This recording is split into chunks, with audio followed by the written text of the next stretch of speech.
Hi everyone, Sarah here. I have some cards to share with you. I had picked up this Sizzix die from Michaels with the 50% off coupon.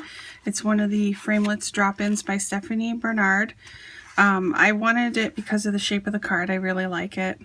And also the words and stuff. So basically it comes with the full card die and then the piece on the front that has the cutouts. And it also cuts this section out and you can drop in words, and there's extra words that go into squares and stuff. So super cute. And because I only have a Cuttlebug, this does fit widthwise through a Cuttlebug, but lengthwise it doesn't fit the standard cutting pad. Let me just show you. My cutting pad is terribly gross. So you have about an inch that is sticking out. So basically when I do this, I have to run it through twice. So I use some washi tape to run it through and then bring it back to just stick the other end in. So because I have to do that, I did a whole bunch all at once so that I have a stack of them ready to go. So I just picked out some of my nice thick cardstock, some of my old Stampin' Up cardstock that's good for card bases, and just cut out a whole bunch of them. So I have these all ready to go, and I did get a chance to actually finish some cards. So this was the first one that I had done. This was the Hot Buy paper pad that I picked up at Michaels that has the textured paper. And this is the little drop-in with the word hello. But what I did, instead of, because I wanted the floral pattern to go across the whole card, I took a stitched rectangle and used the cutout with the drop-in to do that. So, and then this is Star Anya, the new clear stamp from the greeting farm that I purchased from the Not Too Shabby shop. And I colored that up on the B paper, and I think you can tell the hair is all shiny. I don't know if, yeah, there you go. The ink isn't really soaking into the paper, and I think it actually has something to do with this one because these are the colors that I always use for my hair. I think I actually need to change the nibs on them because I have not done that yet. So I'm pretty sure that's the reason why that's kind of gooing up. But it still turned out cute. I added some Wink of Stella to her little stars, and then also on the hello, just to make it a little shiny. And I haven't done anything on the inside yet, but it just makes a cute card. So that's the first one. And then I do have some process videos for you guys. I pulled out my Loads of Fun stamp set from Fawn to do some of these cards with. So this one, my foam tape's sticking out. I actually did two different washing machines. So this one has the little cat sticking out, and this is an MFT set called I Knead You, and it's K-N-E-A-D for the cat, Knead You. So I do have a clip that I will add in here that I did the masking to put the cat in the washing machine.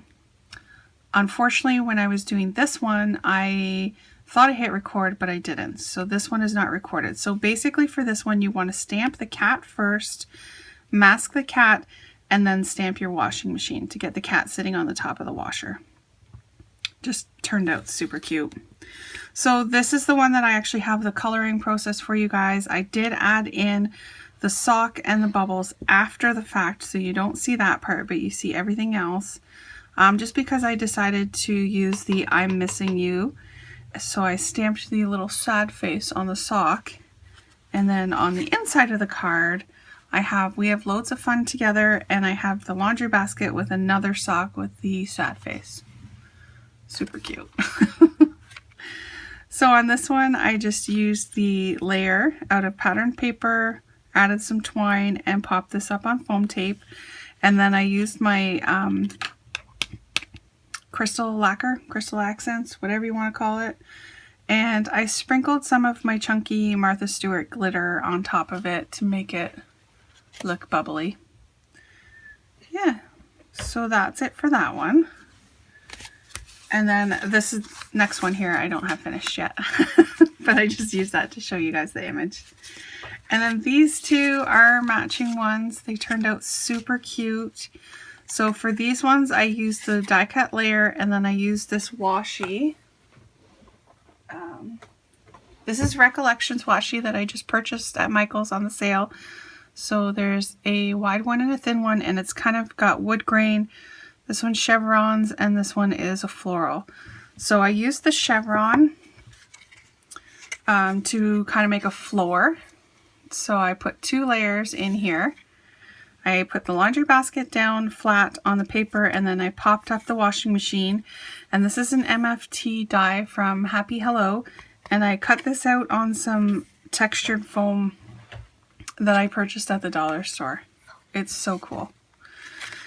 And then the inside, I just have a rectangle that I die cut, a stitch rectangle, and I added the floral washi in there. So they're just little note cards. I love the green and blue. It turned out so pretty. Again, same thing.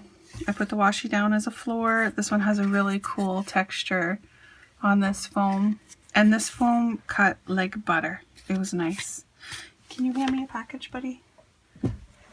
That's all packaged up. I'm just going to show you guys real quick what the foam looks like. So I picked this up at Dollarama. It was $2.50, and it has 12 sheets. And it also comes with foam squares, like double-sided sticky foam squares, but I don't use those. So this one is kind of like a linen, and then a polka dot. This is a wave dot. This is just waves, and this is just another like dots and lines. So same thickness as regular foam, but it's got that texture on the top, and the texture did not go away when I run it through the die cut machine. So I believe there was like 3 different packages with different colors. Super cute.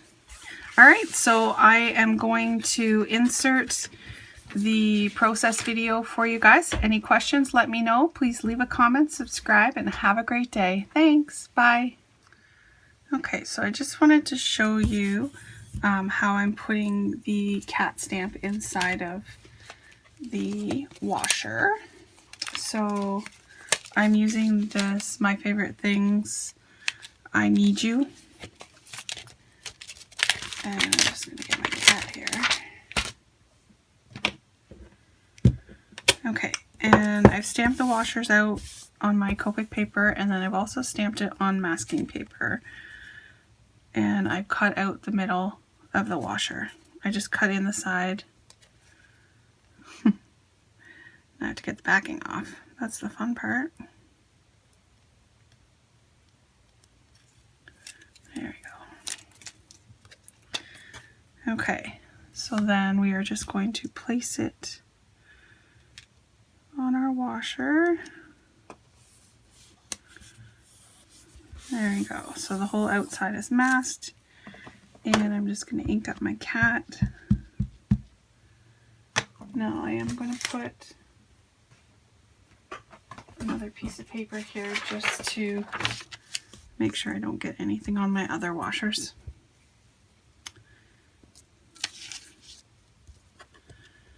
And I'm just going to stamp him.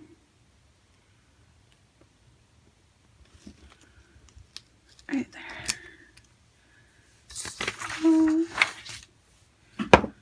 And then take the mask off. Oop, I don't want to rip it, I want to reuse it. You have a kitty in a washer.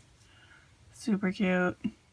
Okay, so just some quick coloring here for you guys.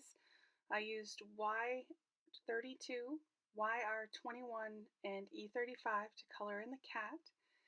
And basically just kept layering the colors until I got the look that I wanted. I was just playing around with this, trying to give him some stripes and shading. Basically, that's it. And you'll see when I get to the washer, I just wanted to do it a basic gray washer with a little bit of accent colors because I already knew that I was using a patterned paper for the background because I had the idea of wanting to make it look like wallpaper. So I just wanted the washer to be very, very basic. So again, just adding in some shadow and shading on the cat. In the other cat that's inside of the washer, I did add R20 for his ears and his nose.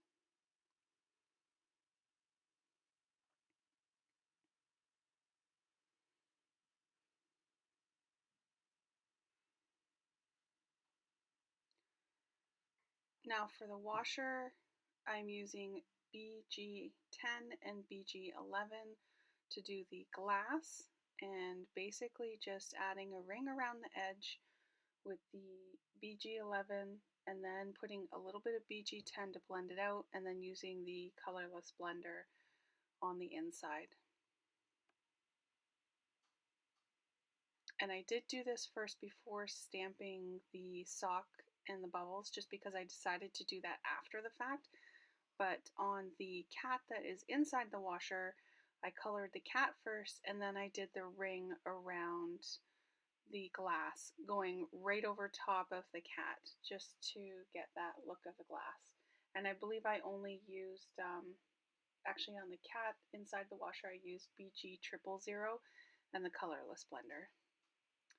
For this washer, it has the turquoise colors in it, so I used the FBG2 and BG07 just to do the accents for the knobs around the washer door and on the bottom base of it.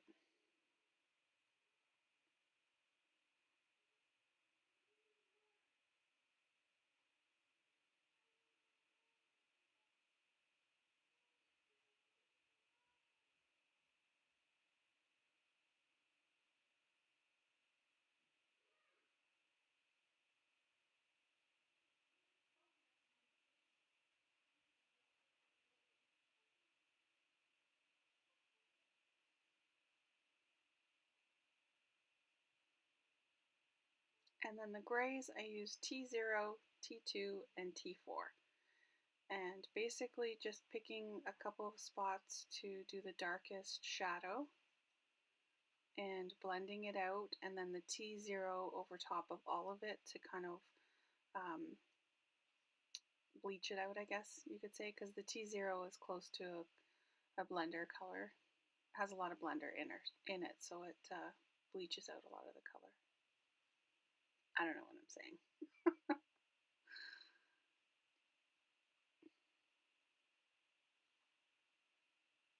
The top part is pretty easy. It's when you get to the front of the washer going around the circle.